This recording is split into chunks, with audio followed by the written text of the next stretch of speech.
tá? Pronto, vamos lá. No último call que a gente fez, eu passei o caso para vocês, foi um caso bem... Eu passei até com dificuldade de lembrar, fui tentando lembrar do caso, mas acho que vocês captaram a mensagem, né? Estou vendo aqui a formulação diagnóstica de vocês. Resumidamente, era uma senhora de 80 e poucos anos. Eu aqui consigo, agora que eu estou aqui no escritório, eu peguei a idade, peguei tudo. 86 anos, tinha um passado de CA de mama há alguns anos, com radioterapia. Teve até, nem contei no outro caso lá, nem lembrava. Um ano depois ela fez uma doença de Paget mamária. Doença de Paget mamária não é a mesma coisa que doença de Paget óssea, tá? Doença de Paget tem dois tipos, tá? Doença de Paget mamária, que é um tipo de neoplasia da areola, tá?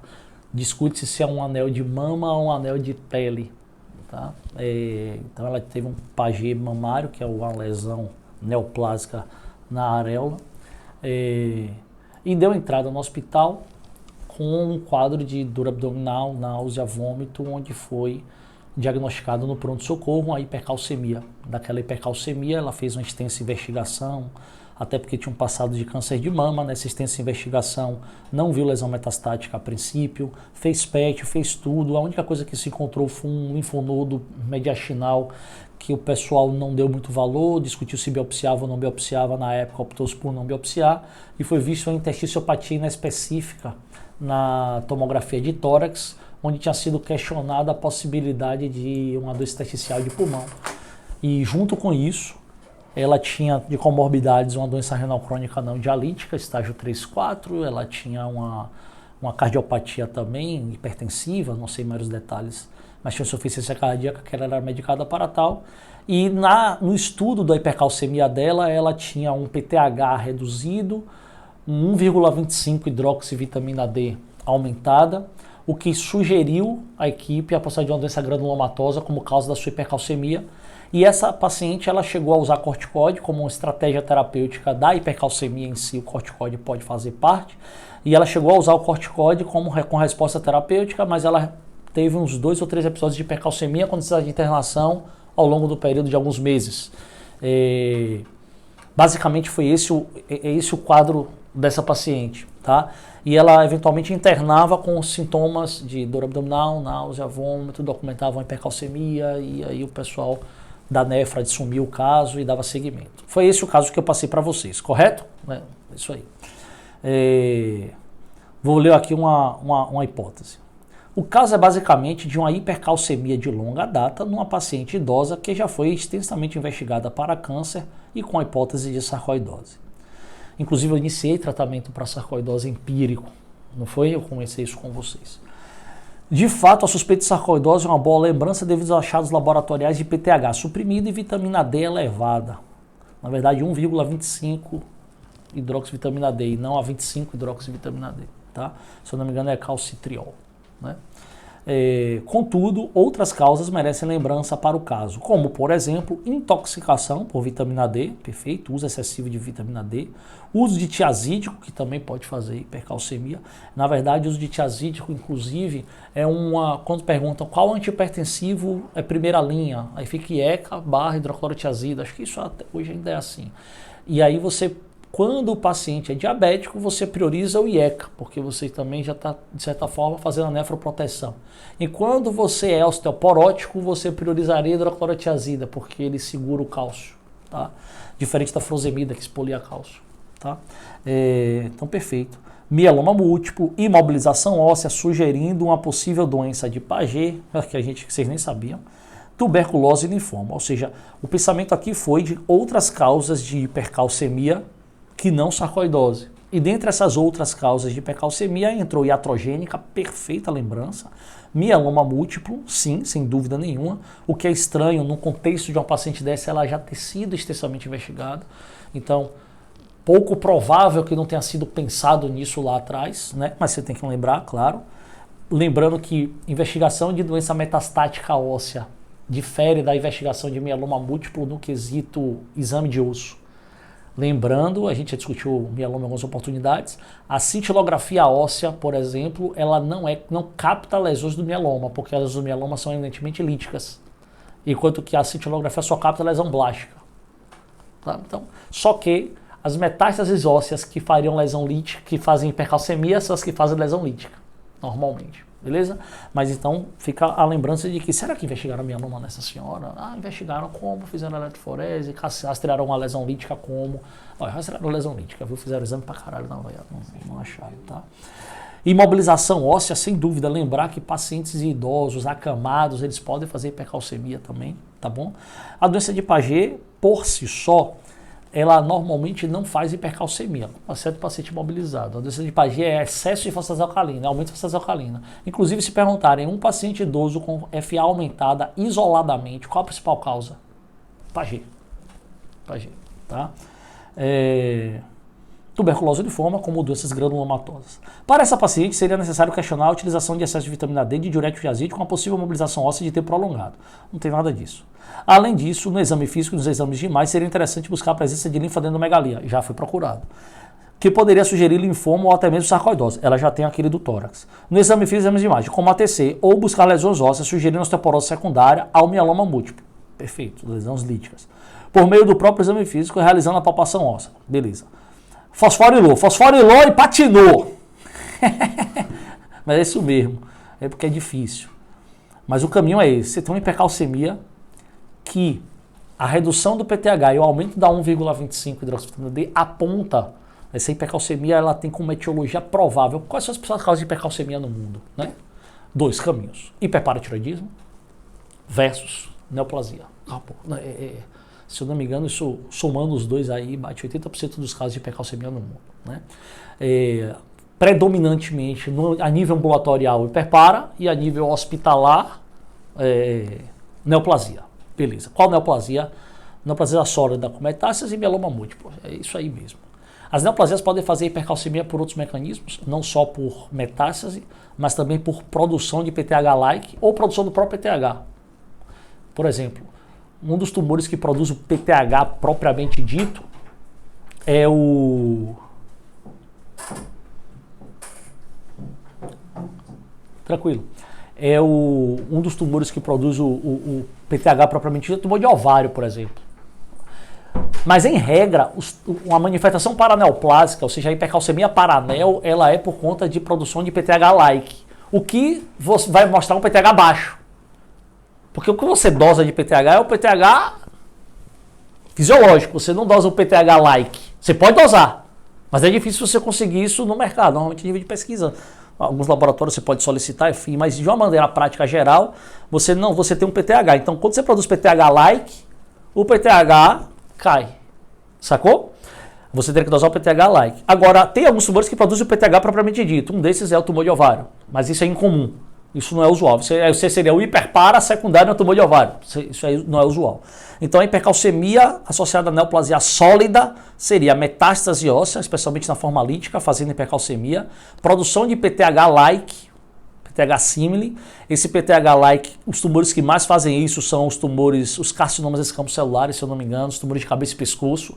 A gente teve a oportunidade de discutir um dos corques, linfogranuloma venéreo, e linfogranuloma venéreo versus câncer de pênis com hipercalcemia. A gente teve uma das oportunidades de discutir e naquela circunstância você vê como as coisas resgatam, como eu digo sempre, a gente aqui vai estar repetindo as coisas, aqui vai ser helicoidal mesmo, a gente vai estar sempre meio que girando sobre um eixo único, né? E esse eixo único é o raciocínio, você vai repetir o assunto, mas você vai raciocinar de forma diferente. Lá naquele paciente, qual foi a dúvida? Porra, se granuloma faz hipercalcemia e uma suspeita é linfogranuloma venéreo, eu tenho que deduzir e pensar, pelo menos fazer a hipótese, especular que linfogranuloma venéreo pode ser causa de hipercalcemia. A gente vai na literatura buscar isso. Você lembra que foi o que eu mais chamei a atenção de vocês? Tem que buscar na literatura. Enquanto que a outra hipótese diagnóstica seria câncer com metástase e faz hipercalcemia pra cacete. Mas hipercalcemia como? Ou por metástase ou por produção de PTH-like, que inclusive no câncer de pênis às vezes é o mesmo mecanismo, tá? Cabeça e pescoço e tal, é PTH-like mesmo. Perfeito, acho que isso tá claro, neoplasia sólida. Nessa paciente em particular, a presença de PTH reduzido com 1,25 hidroxivitamina D aumentado, e a 25 hidroxivitamina D dela estava baixa, eu acho que eu comentei isso quando eu falei com vocês, mostra que está tendo uma conversão da vitamina 25 hidrox a 1,25, 25 a 1,25. Lembrando que a 1,25 é a forma ativa da vitamina D, enquanto que a 25 hidroxivitamina D, ela vai no rim, não é isso? Lembrando do metabolismo da vitamina D, você, sol, dieta, o fígado faz a conversão para 25 hidroxi, da 25 hidroxi vai para o rim, no rim você vai ter a 1 alfa hidroxilase e a 25 alfa não sei o que lá, que uma vai, a 24 alfa não sei o que lá, que uma vai pegar a 25 hidroxi e formar 1,25 ou a 25 hidroxi formar 24 hidroxi, a 24 não tem muita função, pelo menos até onde a gente lembra, e a 1,25 vai ser a sua função objetivamente falando. Qual seria a função dela? Vai pegar cálcio, né? Pegar cálcio do osso, jogar cálcio do osso, e a 1,25, e aí vem um adendo que eu não sei se eu vou lembrar, é da distinção entre o fósforo. Uma pista para você separar hipercalcemia de hipervitaminose D versus hiperpara é o fósforo. O PTH expolia o fósforo. A vitamina D segura o fósforo. Então a 1,25 hidroxi, o calcitriol, se eu não me engano, ela segura o cálcio e o fósforo. Enquanto que o PTH segura só o cálcio, elimina o fósforo. Então a hipercalcemia com fósforo normal reduzido, pensaria mais na passagem de vitamina D. Eu tenho quase certeza que é isso daí. Vocês podem até dar uma revisada depois, que isso às vezes é uma pista numa situação de dificuldade, tá? Mas de uma maneira geral é isso mesmo. E aí 1,25 vai fazer suas funções. As doenças granulomatosas são condições que o granuloma, essa conversão, o granuloma, o macrófago lá, ele tem a enzima 1-alfa hidroxilase. E ele converte a 25 em 1,25. Então, se você tem um trabalho excessivo desses granulomas, o que é que você faz? Você diminui a 25 e aumenta a 1,25. Você está fazendo a conversão. E aí você faz o excesso de 1,25 hidroxi, que é o princípio ativo da vitamina D, e você vai ter todos os desfechos da vitamina D. E a PTH vai cair. Porque você faz hipercalcemia, e hipercalcemia, lembre que o PTH ele é sensível ao cálcio, ele cai. Né? Tanto que uma das formas de tratar hiperpara é usar calcimiméticos. O que é o calcimimético? Olha o nome. É um mimetizador do cálcio. Ele vai chegar no receptor do PTH lá em cima e ele vai dizer o seguinte: olha, eu sou um cálcio, eu estou cheio. Aí ele vai desligar aquela doença hiperpara. Aquele hiperpara primário, o cara tem um adenoma produtor de PTH. Você diz, pelo amor de Deus, o cálcio vai matar o cara. Ele ficou de certa forma insensível. Aí você usa o calcimimético, que é uma forma terapêutica, não cirúrgica, medicamentosa, de você lidar com esse tipo de circunstância. O que eu estou entendendo desse caso, esse caso é muito bom, porque esse caso está ilustrando para a gente o seguinte: olha, eu tenho uma hipercalcemia, ninguém tem dúvida, essa hipercalcemia, ela é, até que se prova o contrário, por excesso de 1,25 hidroxivitamina D. Está isso dosado, tá, PTH está reduzido. E quem é que faz isso? Doença granulomatosa, ponto. E qual é a suspeita que tinha de base? Sarcoidose. Até se você falar neoplasia nem neoplasia é para você pensar. Neoplasia que eu estou falando do ponto de vista sólido, o câncer de mama dela, nem isso é para pensar, mas ela tem que passar de câncer de mama. Mas o perfil metabólico da vitamina D dela, e do cálcio, e do PTH, não são compatíveis, a priori, com câncer. Né? Uma das manifestações paraneoplásicas de câncer é deficiência de vitamina D-like, ele faz osteomalácia paraneoplásica. E é deficiência, sacou? Não seria... paciente é osso de giz, que a gente chama, com dor pra caralho. Então, tá lá as manifestações ósseas associadas com neoplasia. Uma delas, osteomalácia, que muita gente esquece dessa existência.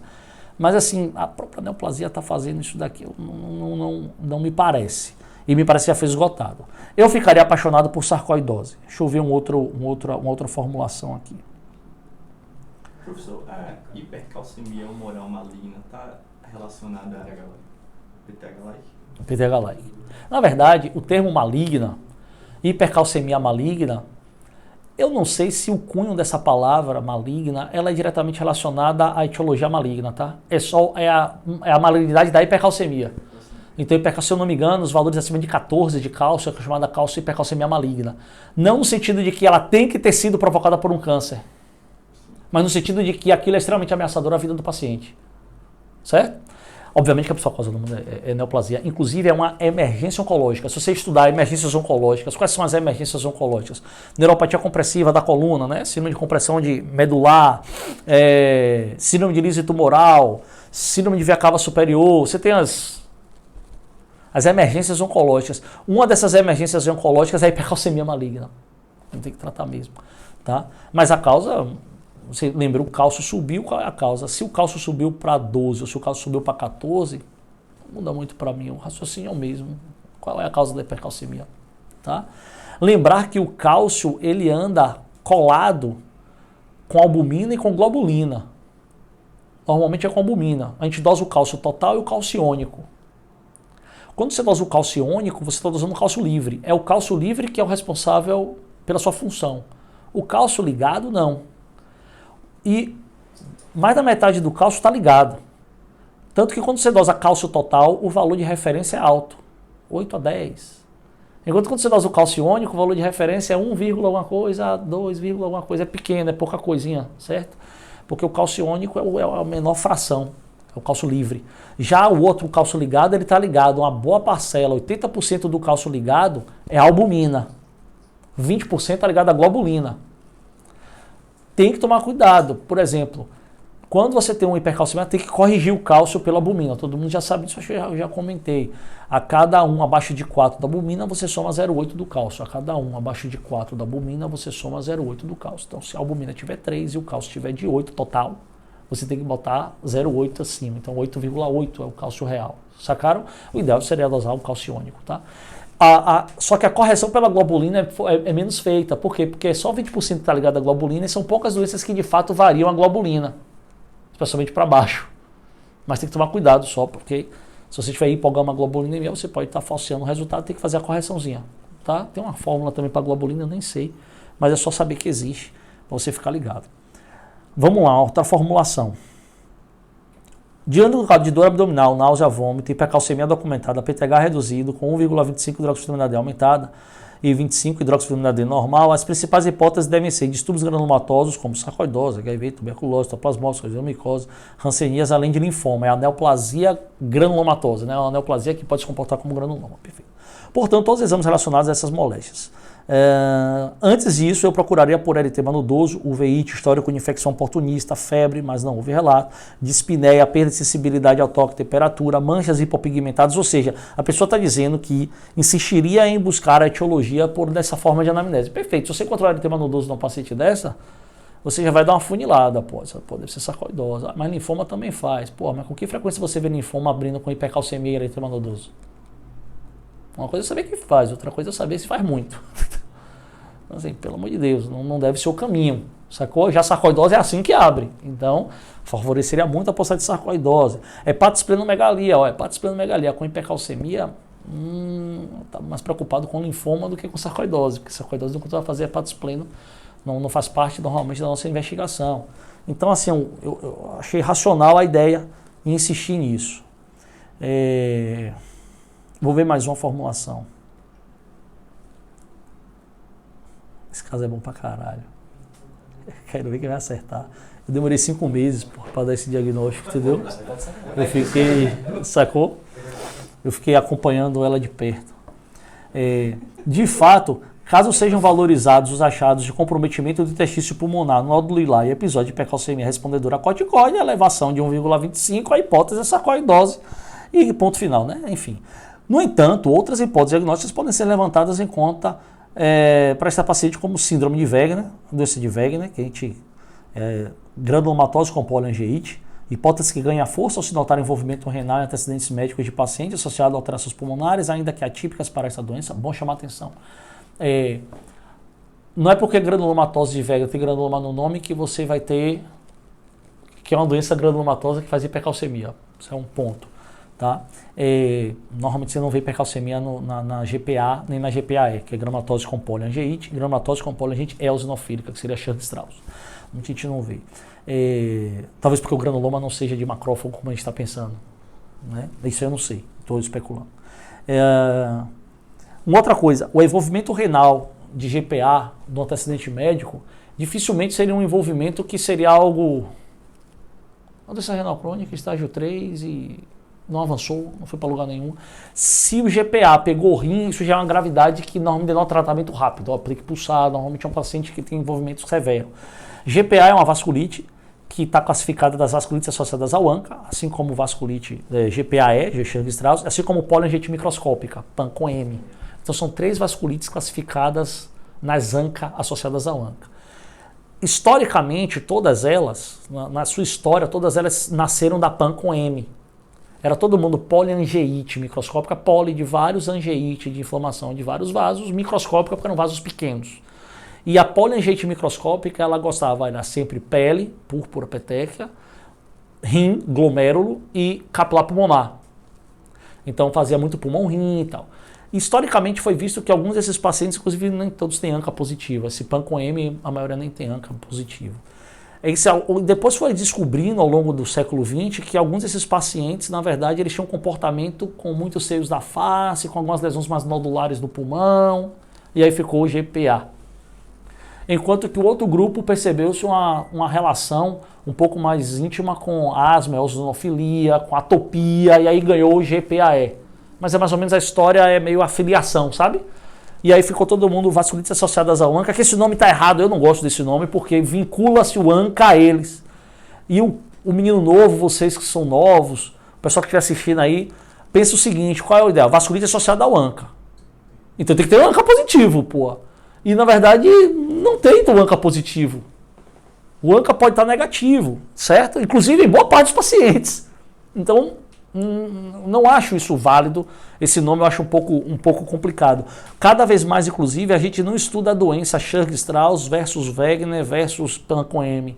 Está se estudando tratamentos para vasculites associadas ao ANCA, porque pega a raiz do grupo e vamos estudar os remédios do grupo. Então, rituximab é o grupo. Está estudando um grupo. Mas se o cara for chato no estudo, quantos % desses estudos tinham GPA? Aí o cara fica espizinhando. Não dá para extrapolar porque só está tratando o grupo, certo? Mas a tendência geral está sendo que essas vasculites elas se diluam todas no grupão chamado vasculites associadas ao ANCA e acabou. Tá? O envolvimento pulmonar dessas vasculites, aí é outra coisa que a gente está aprendendo nos últimos anos. Essas vasculites elas envolvem o pulmão de várias maneiras, especialmente GPA e poliangite microscópica. GPAE envolve o pulmão classicamente, é broncoespasmo pra caralho, mas o pulmão propriamente dito, não a questão brônquica, pode fazer alguns achados de condensação transitória igual a de parasitose, da síndrome de Loeffler, igual a qualquer eosinofilia. Qualquer doença eosinofílica faz isso, certo? Então assim, a manifestação pulmonar de Churg-Strauss, ela é meio que associada com a eosinofilia e não com a vasculite propriamente dita. Enquanto que GPA é uma manifestação pulmonar mais vasculítica mesmo. Certo? Entendeu onde eu quero chegar, né?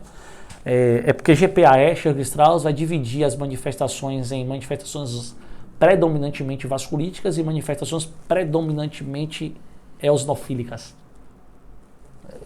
E aí você vai ter o braço do paciente mais atópico e o braço do paciente mais inflamatório, sacou? E aí o tratamento pode mudar um pouquinho, certo?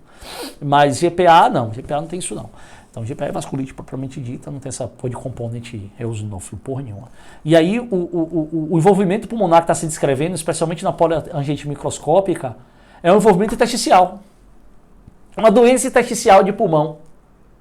Um padrão BUP.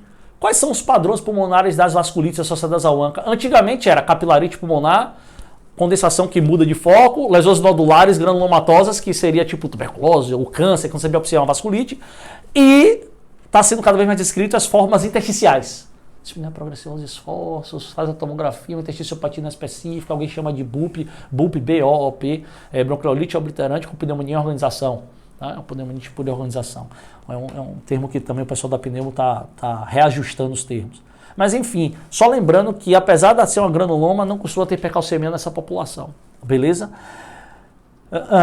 E outras doenças como linfoproliferativas. Portanto, para o paciente em questão, a biópsia do linfonodo hilar após a investigação laboratorial adequada é plausível, ao passo que estão no diagnóstico diferencial doenças com terapêutico e prognóstico diversos. Além disso, há de ser considerado que a paciente possui câncer de mama, o que reforça a importância do estabelecimento de um diagnóstico mais definitivo para o paciente. Haja vista que metástases tardias podem se apresentar através de hipercalcemia, apesar de não causarem, ou seja, o pessoal já está mesmo dizendo que mas não seria esse o padrão. PTH-like ou lesão lítica.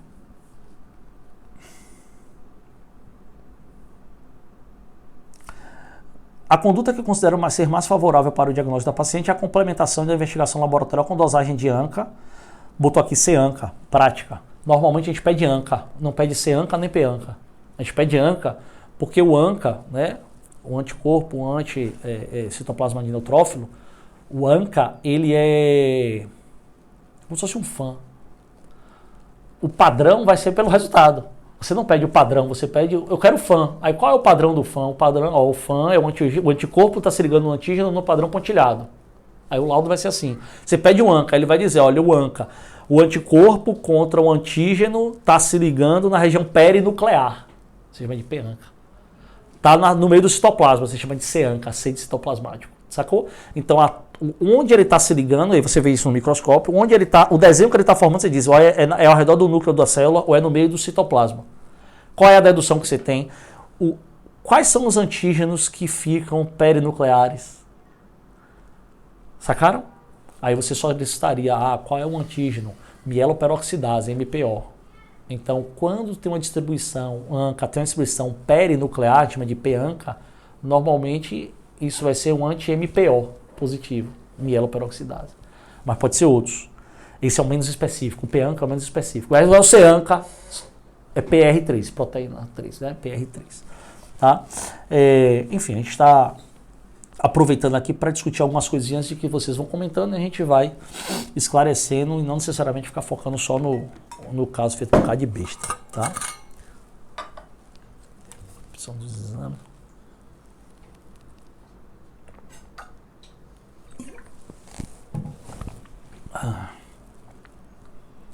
Repetir o exame de metabolismo ósseo, buscar linfonodo, pra cacete, papapá. Caso frustradas as medidas anteriores, ou seja, não achou porra nenhuma, considera pertinente prosseguir a investigação com biópsia de linfonodo e lá, beleza. Caso a paciente possua status performance. É o que tem que ser considerado, é uma das considerações que tem que ser ponderadas. Ou também tem que ser considerado o seguinte, eu achei interessante que vocês sempre sugerem que algo tem que ser feito na invasão, no invasivo, na busca diagnóstica. Às vezes o melhor a ser feito é abandonar o diagnóstico. Como assim? Que loucura. Abandona. Porque às vezes o diagnóstico, às vezes ele é como se fosse o barco que está afundando. Pega o bote e se pica, meu irmão. Paciência. Certo? Então, porra, qual é o limite do meu grau de investigação na busca do meu diagnóstico? É factível fazer a biópsia desse linfonodo? É factível. Ele pode ser elucidativo? Sim, pode ser elucidativo. Supondo que seja 100% certeza que eu vou biopsiar e o resultado vai vir, seja dizendo A ou dizendo B, né? Não vamos colocar em xeque que ele pode ainda vir inocente. Não, vamos colocar que ele vai vir e vai dizer, olha, isso é sarcoidose, isso não é sarcoidose, e você vai ficar e assim, você vai confiar 100% no resultado. É 100% garantido, vamos supor. Compensa fazer isso nela ou trato empírico? Ela não melhora com corticoide? Melhora. Não parece uma doença granulomatosa? Parece. Toda doença granulomatosa responde a corticoide. Exceto tuberculose e infecção, que ela não parece ter porque não tem infecção, não tem febre, não tem cima como você tá entendendo? Ela não tem um cheiro. A doença já passou, já tem meses o pau rolando, só hipercalcemia, não vem outra coisa. Então você olha para o paciente dessa e diz o seguinte, tudo está cheirando sarcoidose, eu vou querer perseguir esse diagnóstico até quando? Eu não, vou tratar empírico para tal e vai ver assim, vamos assumir que é. Você fica com a pouco atrás dele, mas você assume que é. E vai tratar. Certo? Foi isso que eu fiz com ela. Eu, de certa forma, abandonei o diagnóstico no início. Por isso que eu demorei 5 meses para dar o diagnóstico dela. Eu abandonei. Eu joguei assim, eu falei, olha, deixa lá, pô, vamos pegar o bote salva-vida aqui, vamos tocar o barco. Senhora de 80 e tantos anos de idade, renal crônica não dialítica, uma dessa ela se lenha. Só está claro para mim o seguinte, não dá para tirar o corticoide dela, sem poupar ele. Então vamos fazer o seguinte, tira o corticoide. Qual é o remédio que a gente pode colocar que trata isso? Você vai estudar, hidroxicloroquina. É um remédio que pode controlar a hipercalcemia, ajuda no controle da hipercalcemia. Tem estudos que mostram isso.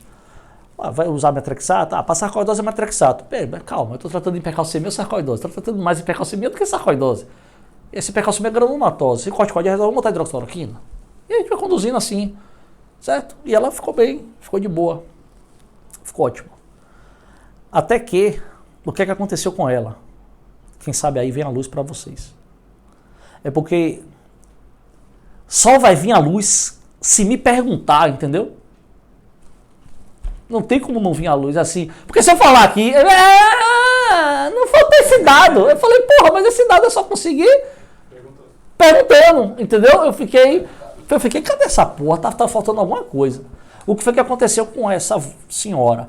Ela, ao longo do tempo que eu fui acompanhando, e eu tenho isso aqui, ela foi retornando, papapá, pedir fator reumatoide, você pode pedir cálcio urinário de 24 horas, porque o cálcio urinário, lembre que sarcoidose faz muito mais hipercalciúria do que hipercalcemia. Então você, tentar olhar alguma coisa nesse sentido.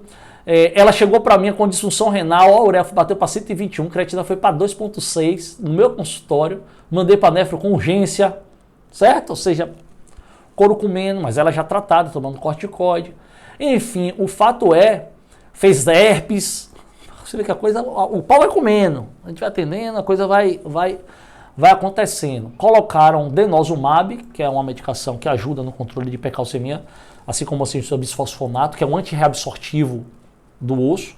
Então você diminui a reabsorção óssea de diminuir a hipercalcemia, a gente usa ácido zolendrônico no tratamento de hipercalcemia maligna, inclusive, nos pacientes oncológicos. Colocou, desmamamos e colocamos Euquinol, pelo efeito hipocalcemiante. E aí eu fui olhando de perto. O fato é que ela internou, aqui já estava dando a pista, o fato é que aí ela, nesse espaço de tempo, ela internou 2 vezes. E nessas 2 vezes que ela internou, uma ITU. Internou, ITU, emergência, UTI. E na UTI, choque, o cacete, CC descompensado, aquelas velhas parangolé. Quando ela fez 2 internações dessa, uma coisa me chamou a atenção. Eu conversei com o filho e com ela, e a internação dela era sempre igual.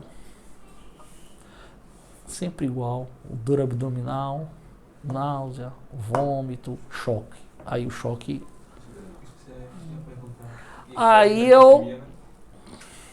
Aí quando eu olhei isso, aí eu falei, peraí, eu quero todos os seus exames de suas internações, eu quero da sua primeira internação hospitalar, há quase 1 ano atrás. Eu quero tudo.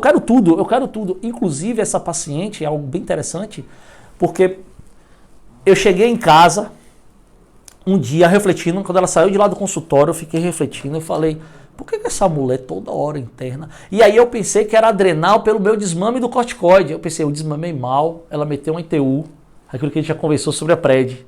No último corte, isso ficou muito claro, né, do corticoide.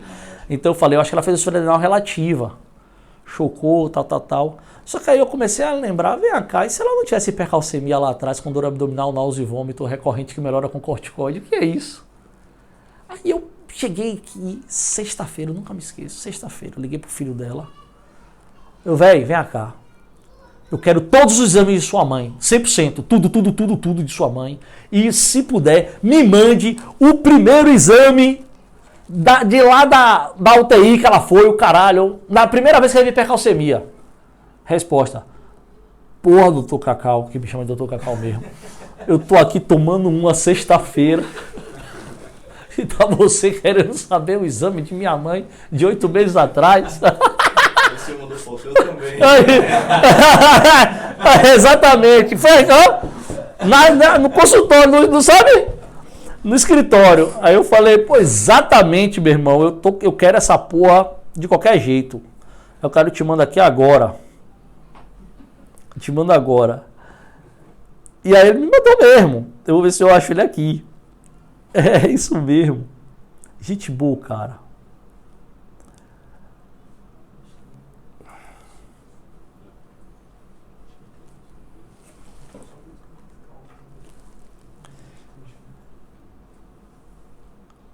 Eu não acho aqui mais não. Mas enfim, ele me mandou os exames dela todos. O que é que eu revisei nos exames?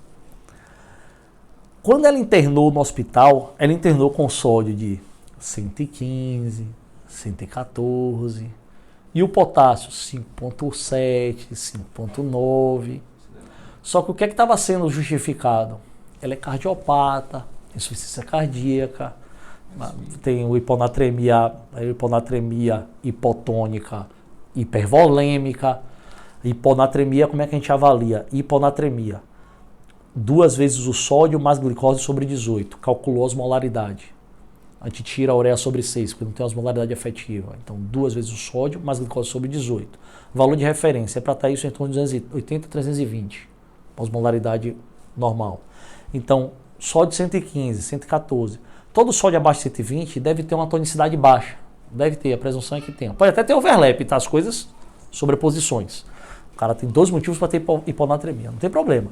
Mas a conta básica é essa: 2 vezes o sódio mais glicose sobre 18. Quando você faz essa conta, você vai calcular a tonicidade. Então, a hiponatremia ela é hipertônica, isotônica ou hipotônica? Hipotônica, menos que 280. Isotônica, entre 280 e 320. Hipertônica, menor que 320. Então, a hiponatremia dela, normalmente, em via de regra, você vai chutar, chute hipotônica. Porque em regra é hipotônica. Hipertônica é manitol, hiperglicemias. Lembra que a glicose puxa para cima, né? Como a hiperosmolar do diabetes. A glicemia puxa para cima. Então, a hiponatremia dela era hipotônica. Aí você vê, beleza, hipotônica. Aí você vai para a segunda pergunta. Calcula a osmolaridade e define a tonicidade. Agora eu defino a volemia do doente. Isso é no beira do leito. O paciente está hipervolêmico, euvolêmico ou hipovolêmico. Hipovolêmico está desidratado, euvolêmico, hipervolêmico está inchado parecendo baiacu. Tá? Então aquele que está inchado parecendo baiacu, o nome de diagnóstico está na cara. É o paciente cirrótico, é o paciente com síndrome nefrótica, com insuficiência renal aguda e inchado. O cara está inchado, hipervolêmico, inchadão lá. Tal. Ele tende a estar com a hiponatremia hipervolêmica. É a hiponatremia do cirrótico e da ICC que vocês veem no dia a dia. Aquele sódio de 130, 129, 133 e tal. E a hiponatremia nesses casos denota maior gravidade. Lembre-se disso, é um sinalizador de pior prognóstico ao insuficiência cardíaca e a cirrose. Então a hiponatremia é hipotônica. A euvolêmica, ela é clássica da insuficiência renal, do hipotiroidismo e do CIAD, secreção apropriada de ADH. Ela é clássica desses 3. O tratamento do CIAD, inclusive, é retenção, é poupar hídrico, né? Retenção hídrica. Então veja que essa paciente com a hiponatremia provavelmente foi alocada na hiponatremia, ICC, sabe? Tomando diurético, sei lá, o que é que foi pensado lá atrás. E o potássio, ela é renal crônica. Ela é renal crônica, não dialítica, estágio 3, 4. Qual é a dúvida de que isso daí tem um potássio por uma disfunção renal? Só que o que é que eu fiz?